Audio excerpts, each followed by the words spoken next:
ವಿಜಯಲಕ್ಷ್ಮಿ ಅವರು ಮತ್ತು ವಿನೀಶ್ ಅವರು ಸೆಂಟ್ರಲ್ ಜೈಲ್ಗೆ ಹೋಗಿ ದರ್ಶನ ನೋಡ್ಕೊಂಡು ಹೇಗಿದ್ದಾರಂತೆ ನಿಮಗೆ? ಇಲ್ಲ ನಾನು ಪರ್ಸ್ನಲ್ ಆಗಿ ಆ ಥರ ಯಾಕೆಂದ್ರೆ ಕೇಳಿಲ್ಲ, ಯಾಕೆಂದರೆ ಅವ್ರಿಗೂ ತುಂಬ ಬೇಜಾರಾಗತ್ತೆ. ಅದು ಮತ್ತೆ ನೆನೆಸ್ಕೊಳ್ಳೋದಿರ್ಬೋದು ಅಥವಾ ಏನೇ ಇರ್ಬೋದು. ಇಟ್ ವಾಸ್ ಟೋಟಲಿ ಪರ್ಸ್ನಲ್ ಆಗಿರೋದನ್ನ ಏನೂ ಕೇಳಿಲ್ಲ. ಬಟ್ ಅವರು ಬೇರೆ ಯಾವುದೇ ಥರದಲ್ಲಿ ಏನೂ ತೊಂದರೆ ಇಲ್ಲ, ಚೆನ್ನಾಗಿದ್ದಾರೆ ಅನ್ನೋದೊಂದು ಗೊತ್ತಾಯ್ತು ಅಷ್ಟೇ. ಆ್ಯಂಡ್ ಯಾವುದೇ ಒಬ್ಬ ವ್ಯಕ್ತಿ ಆಗಲಿ ರೀ, ಫ್ಯಾಮಿಲಿ ಅಂದಾಗ ಬೇರೆ ಥರ ನೋವು ತೋಡ್ಕೊಳ್ಳೋದಿರ್ಬೋದು, ಅವ್ರಿಗೆ ಧೈರ್ಯ ಇವ್ರು ಹೇಳಬೇಕು, ಇವ್ರಿಗೆ ಧೈರ್ಯ ಅವ್ರು ಹೇಳಬೇಕು ಇಂಥ ಪರಿಸ್ಥಿತಿನಲ್ಲಿ. So that they are doing. Darshan ಅವ್ರ ಕಡೆಯಿಂದನೂ ನೋಡಿ, ಇವಾಗೆಲ್ಲ ಫ್ಯಾನ್ಸ್ಗಳಿಗೂ ಒಳಗಡೆಯಿಂದ ಅವರು ಮೆಸೇಜ್ ಕಳಿಸ್ತಿದ್ದಾರೆ ಅಂದರೆ is thinking only about family and fans. ಅವ್ರ ಮೇಲೆ ಎಷ್ಟು ಜನರು ಇವಾಗ ಡಿಪೆಂಡ್ ಆಗಿದ್ದಾರೆ, ಎಷ್ಟು ಜನ ಡಿಪೆಂಡ್ ಆಗಿದ್ದಾರೆ. ಇಡೀ ಫೀಲ್ಡಲ್ಲಿ ಎಷ್ಟು ಸಿನಿಮಾಗಳು ಅವರಿಂದ ಬರಬೇಕಾಗಿತ್ತು. ವೀರ ಸಿಂಧೂರ ಲಕ್ಷ್ಮಣ ಅಂತ ಅದ್ಭುತವಾದಂಥ ಸಿನಿಮಾ ಬರಬೇಕು, ಇದು ಒಂದು ಸ್ವಲ್ಪ ಶುರುವಾಗಿ ಅರ್ಧಕ್ಕೆ ನಿಂತಿದೆ.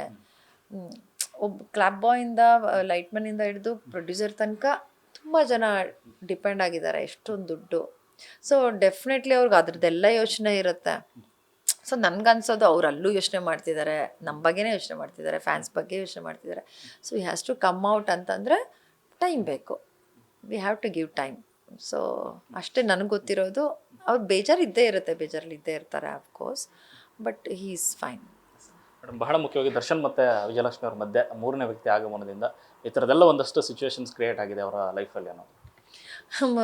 ನನಗೆ ಅನಿಸುತ್ತೆ ಗೊತ್ತಾ, ಫ್ರ್ಯಾಂಕ್ಲಿ ದರ್ಶನ್ ಮತ್ತು ವಿಜಯ್ ಅವ್ರ ಮಧ್ಯದಲ್ಲಿ ಯಾರೂ ಬರೋಕ್ಕೆ ಸಾಧ್ಯನೇ ಇಲ್ಲ. 3, 6 ಇಲ್ಲವೇ ಇಲ್ಲ, ಇವರಿಬ್ಬರೇ ಪ್ಲಸ್ ವಿನೀಶ್, 3 ಜನ ಇರೋದು. ಬಟ್ ಇಲ್ಲಿ ಪ್ರಾಬ್ಲಮ್ ಏನಾಗುತ್ತೆ, ಕೆಲವು ಸರಿ ಎಷ್ಟೊಂದು ಸಮಯ ನಾವು ಸಹಾಯ ಮಾಡೋಕ್ಕೆ ಹೋಗೇ ನಾವು ಸಿಕ್ಕಾಕೊಳ್ಳೋ ಚಾನ್ಸಸ್ ಜಾಸ್ತಿ ಇರುತ್ತೆ. ಆ ಥರನೂ ಆಗಿರಬಹುದು ಅಂತ ನನ್ನ ಭಾವನೆ. ಮತ್ತು ಇನ್ನೊಂದೇನು ಅಂತಂದರೆ, ಈಗ ನಾವು ಅಂದ್ಕೊಂಡ ಹಾಗೆ ಕೆಲವು ವಿಷಯಗಳಿರಲ್ಲ. ಅವರಿಬ್ಬರ ಮಧ್ಯದಲ್ಲಿ 3ನೇ ವ್ಯಕ್ತಿ ಆಗಲಿ, 4ನೇವರಾಗಲಿ, ಇನ್ನೊಬ್ಬರಾಗಲಿ, ಮಗ್ದೊಬ್ಬರಾಗಲಿ, ಇವರೆಲ್ಲ ಚಾಲೆಂಜಿಂಗ್ ಸ್ಟಾರ್ ಆದಮೇಲೆ ಬಂದಿರೋರು ಅಲ್ವಾ. ಯಾವುದೇ ಇವರಿರ್ಬೋದು, ವ್ಯಕ್ತಿ ಇರ್ಬೋದು, ಗೆಳೆಯರಿರ್ಬೋದು, ಅಥವಾ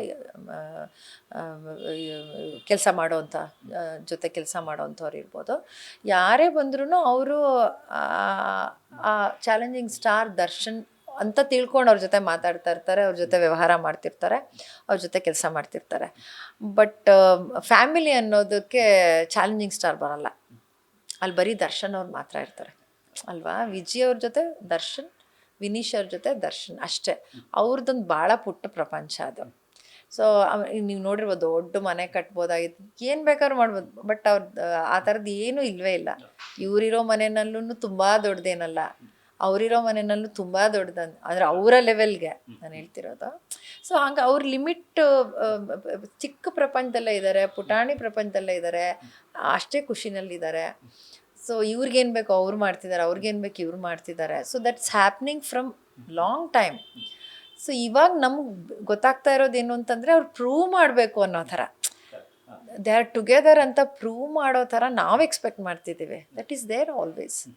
ಸೊ ಅವರಿಬ್ಬರು ಖುಷಿಯಾಗಿರ್ತಾರೆ, ಇನ್ನೂ ತುಂಬ ಗಟ್ಟಿ ಆಗತ್ತೆ ಅವರ ಜೀವನ ಅಂತ ನನಗನ್ಸುತ್ತೆ.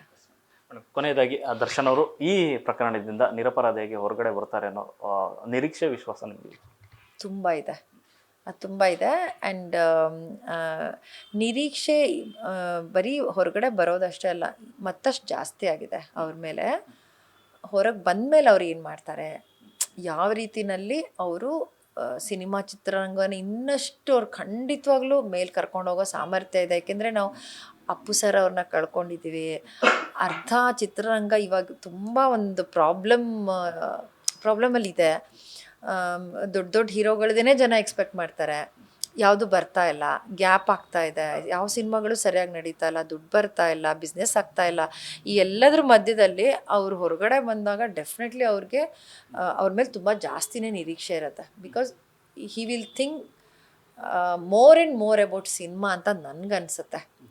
ಹಾಗಾಗಿ ಜಾಸ್ತಿ ಎಕ್ಸ್ಪೆಕ್ಟೇಷನ್ಸ್ ಇದೆ, ಮತ್ತು ವಿಶ್ವಾಸ ಅಂತೂ ಖಂಡಿತ ಇದೆ. ಅವ್ರು ಆದಷ್ಟು ಬೇಗ ಹೊರಗಡೆ ಬರ್ತಾರೆ. ಆ್ಯಂಡ್ ಹೊರಗಡೆ ಬಂದ ಮೇಲೆ ಇನ್ನಷ್ಟು ಸಮಾಜಮುಖಿಯಾದ ಕೆಲಸಗಳು ಜಾಸ್ತಿ ಆಗುತ್ತೆ. ಯು ಟೇಕ್ ಮೈ ವರ್ಡ್ಸ್, ಅವ್ರ ಸಿನಿಮಾ ತುಂಬ ಸೂಪರ್ ಡೂಪರ್ ಆಗಿ ನಡೆಯುತ್ತೆ. And the third one is ಅವ್ರ ಫ್ಯಾಮಿಲಿ ತುಂಬ ಚೆನ್ನಾಗಾಗುತ್ತೆ and he will be a totally different person.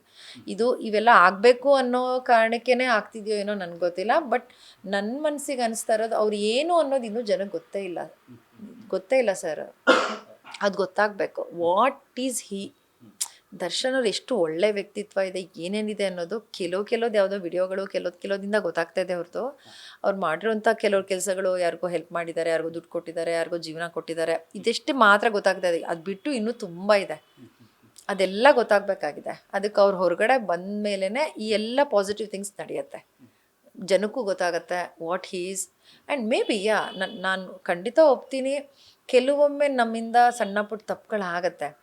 ಅದು ಯಾಕಾಗತ್ತೆ ಅಂದರೆ ಇದನ್ನ ಹೇಳಿದ್ನಲ್ಲ, ಈ ಅವಮಾನಗಳು, ನೋವುಗಳು, ಸಂಕಟಗಳು ಎಲ್ಲದನ್ನು ಸಹಿಸ್ಕೊಂಡು ನೀನು ಆ್ಯಕ್ಟ್ ಮಾಡ್ಕೊಂಡು ಹೀರೋ ಆದಮೇಲೆ ಸಿನಿಮಾ ಬೇರೆಯವ್ರನ್ನ ತುಂಬ ಕಾಂಪಿಟೇಷನ್ ಇರುತ್ತೆ, you know how it is. So ಅವೆಲ್ಲವನ್ನು ಆ ಕಾಂಪಿಟೇಷನಲ್ಲಿ ಈಜ್ಕೊಂಡು ದಡ ಸೇರಿ ಒಂದು ಗುರಿ ಮುಟ್ಬೇಕಂತಂದರೆ ತುಂಬ ಕಷ್ಟಪಟ್ಟಿರ್ತಾರೆ. ಆ ಎಲ್ಲ ನೋವುಗಳನ್ನ ಕೆಲವು ಯಾವುದೋ ಒಂದು ಇದರಲ್ಲಿ ಅದು ಎಕ್ಸ್ಪ್ರೆಸ್ ಆಗೋ ಚಾನ್ಸಸ್ ಇರುತ್ತೆ.